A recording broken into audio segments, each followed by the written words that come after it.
Robin's going to speak about a new effort within Grow the Hope, and it is an important one. Our Education Action Team is getting started before OFA tells us, let's act on education. We had an environmental action team, we had a healthcare team working on these issues, saying it's important to hear from people like the Physicians for a National Health Program, people who have been working on single payer, and we had 2 big events on that. But this one we want to get out in front of, and so our Education Action Team, the same people who put together a wonderful intern program and so many more, educators in our community, are starting to build something here, and Robin's going to update you about it and invite you to participate in Grow the Hope's Education Action Team.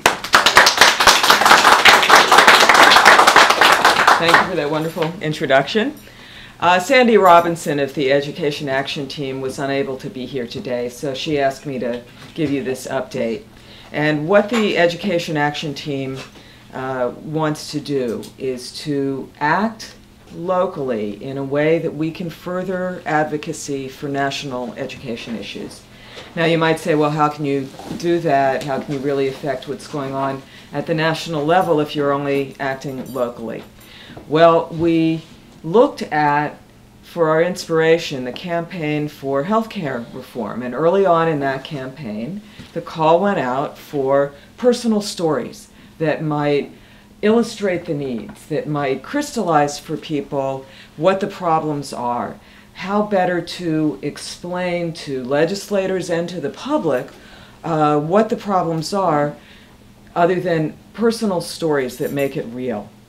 So we thought, let's not wait until OFA, as organized as you are, let's not wait until they say, we need these personal stories right away, or we need help on this piece of legislation or that piece of legislation.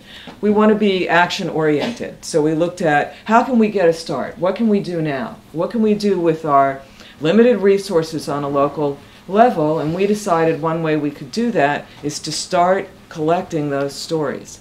If somebody needs them, they're going to be ready to go. We can facilitate what happens at a national level by contributing in this way.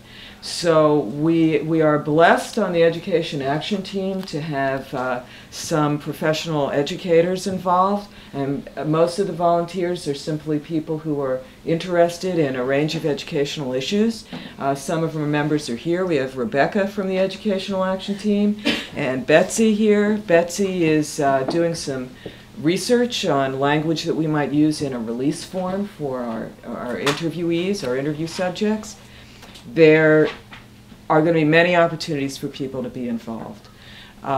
You could help give input to or feedback on the interview scripts.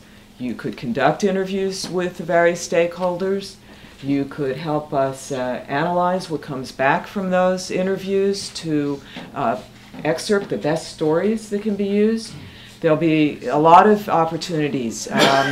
I mentioned we're interested in a lot of educational issues, but we're also researching what is the legislation that's going to be coming up that we might have an impact on.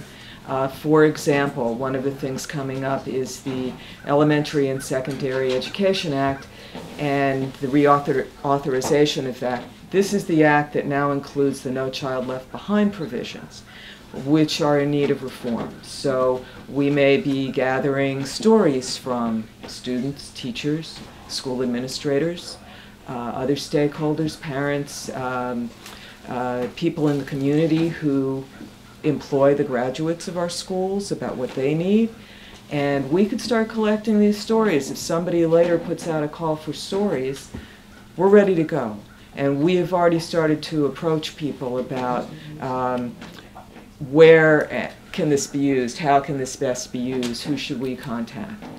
So what's coming up for us is our next meeting on December 6th. This will be at 2 p.m. at the local Bethesda Library on Arlington Road. If we're not in a meeting room, we'll be at some quiet table in the back. You're welcome to join us. But what I'd ask you to do at this point, something you can do right today, we are action-oriented. The sign-up sheets by the front door have a column for the education team. And if you're interested, please put down your name, your email address, and check that box. And we'll be able to get back to you with more information, information on upcoming meetings and how you can participate. You're welcome to see me later today if you have questions, or if you want to talk about signing up and for any reason you're uncomfortable putting down your contact information in the front, you can give it to me. So thanks very much for your time and attention, and as I mentioned, we're looking for ways for people to be involved. We're not just getting together to talk. The campaign has taught us that, the campaign of '08 has taught us that you can act on a local level and have impact nationally, and that's what we aim to do. Thank you.